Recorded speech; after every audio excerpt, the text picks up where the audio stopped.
Bill Landon, and I'm part of a team of academics and students from NKU who are working on the Parker Academy excavation site. This is a joint project between anthropology, history, and public history. We are actually working on a dig at the Parker Academy, which was an 1839 school founded and open to African Americans, women, and all races and all colors under the same roof. So today we've got a big group of students here. They're a mix of public history graduate students and also anthropology students, but there are some from other disciplines as well at NKU. And they are clearing the site, excavating units around the old schoolhouse foundation. And ultimately, we really want to understand what life was like here at the Parker Academy in the 1830s and 40s when students were here.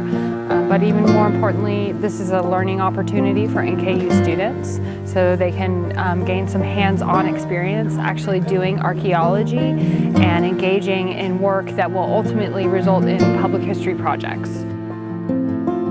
This is the first time in 130 years that students are once again at the Parker Academy. I think this is important for a number of reasons. One is to look at how far we've come in not only race relations, but the equality of man. I think the students are actually learning about the lives of the people that were here, once again giving life to their meaning and their message. But also because we are the program that NKU runs, the public history program, is very much an engaged program when it comes to real life history and real life things. This is a perfect project for us.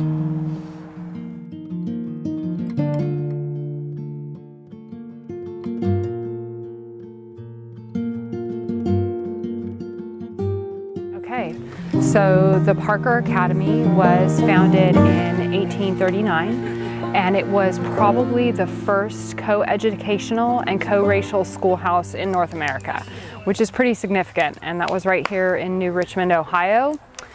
So it had students of different races and different genders all learning together in the same classroom. They were engaged in a classical education system. They were learning math and Latin and English. They probably had education in music and in speech. So it's a pretty exciting and very forward-thinking academy. It was run by a group of abolitionists, the Parker family. Priscilla Parker probably ran most of the education or organized a lot of it.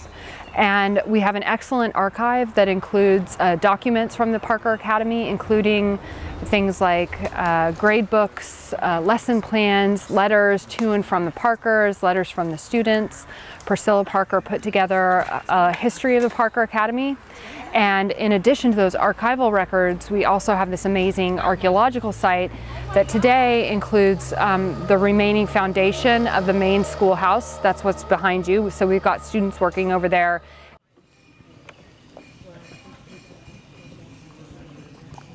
Found a cut nail too. Oh, excellent. Here we can put that. Let's see. Put this. Take the nail too, would you? Which one did this come from? I just found it actually over by Surface? yeah, surface. Surface. Okay. It's just a wrap. Unfortunately, it's a metal screen. I can't. I can't scan it. Like the whole thing.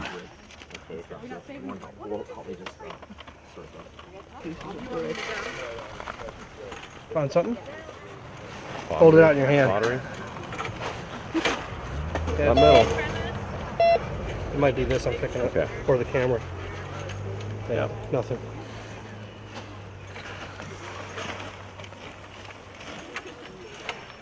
You got to remember about this place. Not only was it a school, but it was in a unique part of the country.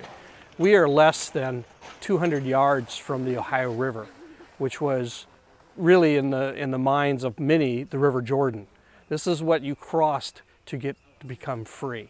And so this was a hotbed of contention because we were so close to a slave state, and that the Ohio River was such a natural barrier, but one that could easily be crossed. Behind us here, what you'll see is a very large hill. And what it means is this was hidden from the river, hidden from view, because just across from us is the Ohio River and the Commonwealth of Kentucky. And if we go back to 1839, you realize Kentucky is a slave-holding state, Ohio is a free state. So the close proximity of slave and free means that it was probably in the best interest of the founders to build this in a spot that wasn't visible from the river. So what happens is you've got a lot of influx of people who are longing to be free coming here. And to them, the Parker School was almost like a dream come true, where all people were treated equally. You can imagine how unpopular this place was with the slave-holding South. One story that illustrates how dangerous it was to be operating a school of this type close by is that in 1858, slave catchers came and raided the school looking for contraband, which would be, in their minds, runaway slaves. They actually confronted the headmaster of the school, put a gun to his head, and demanded to know where the slaves were. And of course, Headmaster Parker said there are no slaves here on this site, and they eventually went away. There, and I'll give you those.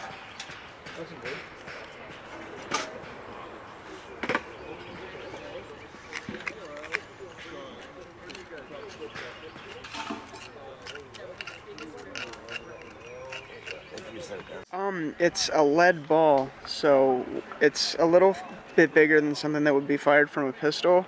Okay. So we're thinking it's something that could have been fired from a rifle. And this place was raided, we know, at least once, and we found this right below the front door. It's not hard to believe that somebody could have maybe shot at the front door or something. It just kind of landed right there. So definitely excited to find something like this. We found a lot of buttons and stuff like that, but it's kind of cool to see something like that was actually fired out of a weapon, and just kind of shows that this place was kind of under a constant threat of being attacked.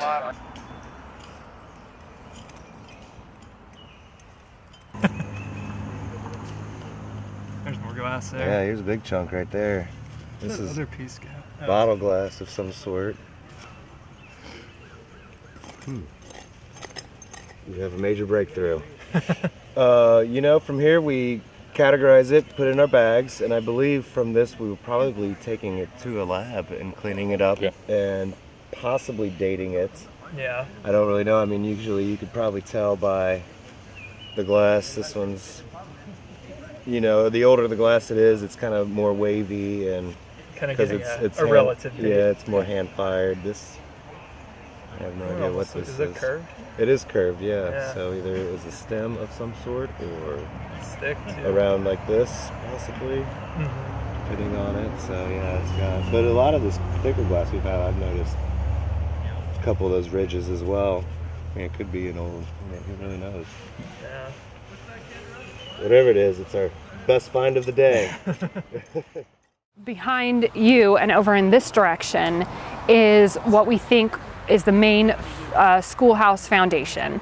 There are really obvious areas of brick rubble and also large rocks that are in place, which we're exposing to try and find out the exact extent of it. Over time and into the historical and modern period, probably the basement of the schoolhouse was dug out, and then unfortunately it was used as a rubbish pit. So a couple of weeks ago we had some help from NKU students, and they cleaned out the pit, which is probably the old basement of the schoolhouse foundation. Now that's clean, we hope to excavate in there and determine how deep it is and to see if there are any structures that are underneath the current surface.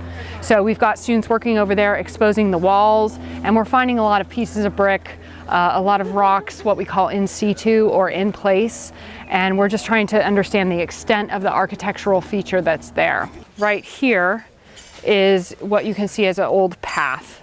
So we think this may have been a walkway up to the schoolhouse on the right, and then the men's dorm on the left. So the main entryways probably would have been right here where we're standing right now.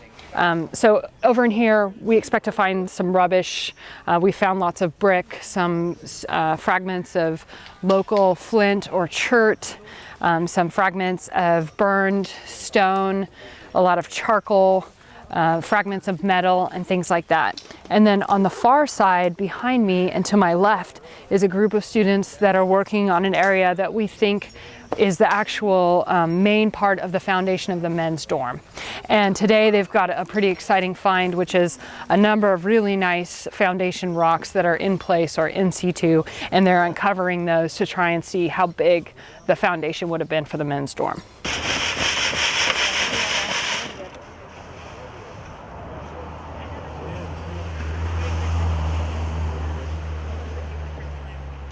Yeah, this is a rod of some sort with a square top on it. How about that?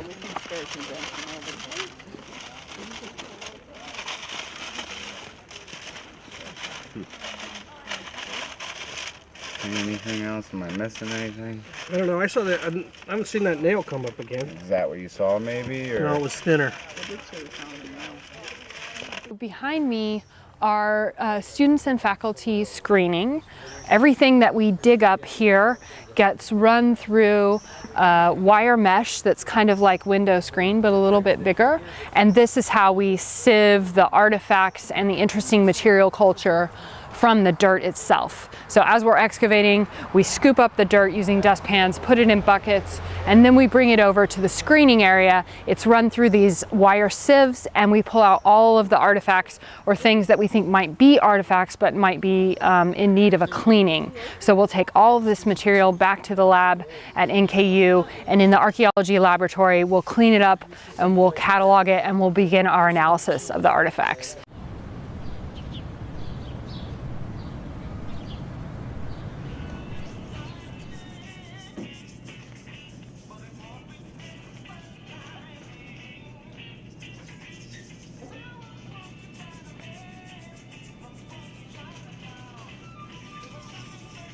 This is different from what's out in the field because, I mean, obviously in the field you're just excavating and you're going down by either 10 centimeters or by soil change, and you're screening and you're finding this stuff, but you're not really, you don't really get to see everything because it's covered in dirt. And so here we get to actually clean it up and take a look at it, and we can clean off the metal and the glass and actually see the different types of ceramics and the detail that are on it, and we can really get an idea of what they actually had at the site and what they used. I mean, you got out in the field, you get all this glass and it all looks the same, but in the lab you can see different colors and different you know, bottles and things like that, which is really cool.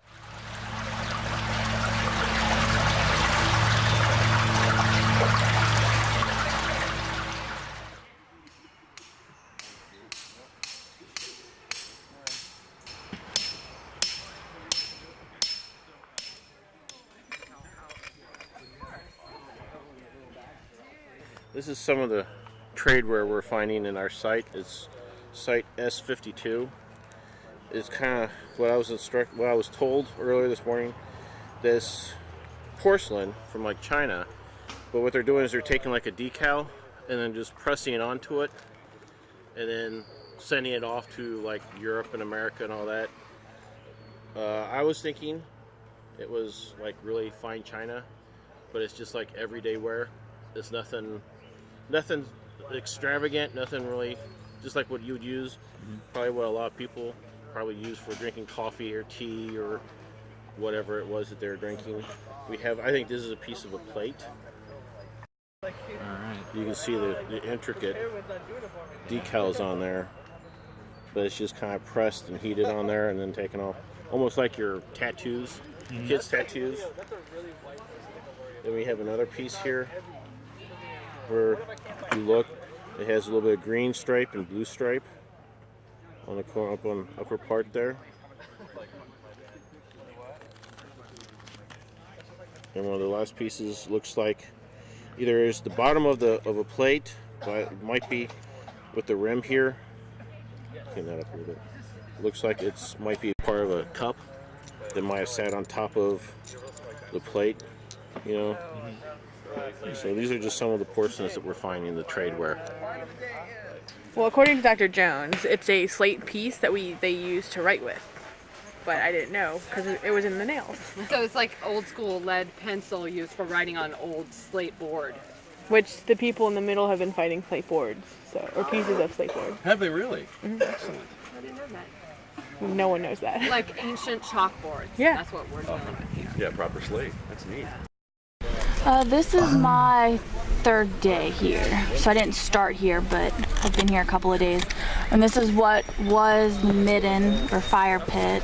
So there's a lot of charcoal in it. This one's been out back of the men's dormitory, right?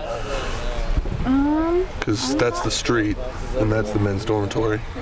I'm not sure. Well, position-wise, this would have been on the back side of the men's dormitory. So I guess it makes sense for where a fireplace would be, or where a fire pit would be. Okay. Who told you it was the fire pit? They said it was the midden, and then with all the charcoal, they said that it was like most likely a fire. Oh, okay. I guess there's a bunch of charcoal. Yeah, we have quite a few pieces, and then this humongous piece that we just had come out. So, yes. Yeah, that, and we found a whole bunch of glass too. Beer bottles. So many beer bottles. Behind a dormitory, that makes sense. The end game for us is what you see behind me. This will be developed into an outdoor museum. It'll have walking paths, be fully accessible. There will be signage that we will design and collaborate with local artisans on. And where the buildings formerly stood, just over my shoulder actually, is where the schoolhouse was. There will be metal frames. This is the floodplain. I'm not sure if you can actually see this from the shot. So it would be really silly for us to build buildings again. So what we're going to do is build frames and hopefully have local blacksmiths reconstruct them for us. So to give the visitors imagination a chance to reconstruct the site. So you would come here, you would see the schoolhouse and be able to look through it. So you'll see the surroundings, you'll see the situation of the academy. I think about this place as a community of right-minded people who are very progressive, who thought that all men are created equal. They wanted to fulfill the promises made in the Declaration of Independence. And here in the 1830s, 40s, 50s, and 60s, they actually did that, which took a lot of courage in the America that once was. So this was important, that during slavery, there was some place where people could come to and not just hide, not just run away, but come and continue the process that all of us are engaged in, and that is becoming more and more human by becoming educated. The people that lived here, the people that engaged in education here on this site where we're standing, were very forward-thinking. They thought of people as equal. And so we want our students to come to a better understanding of the way that history, geography, public history, and archaeology can be used to understand issues of education, gender, equality, racism, and education in general. Just before we began this project, there were severe problems in Baltimore, and a few months before that, severe problems in Missouri, much of which focused upon race relations. And as we began to look at this place, we thought, what is it that history can teach us? And what could history communicate through the corridors of time to us at this very moment in the United States, in our contemporary history? What can we do to make things better? How could we make people communicate in ways that they haven't? How can we increase collaboration across communities? To us, the example set by the Parkers, who were revolutionaries, but let's underscore that. Not many people are doing anything like they're doing in the 1830s. They took the lines in the founding documents of this country, which have since reverberated around the world where liberty is concerned and where equality is concerned. They took them, and where nobody else was applying them, they said, this place, this time, is where we should be truly American.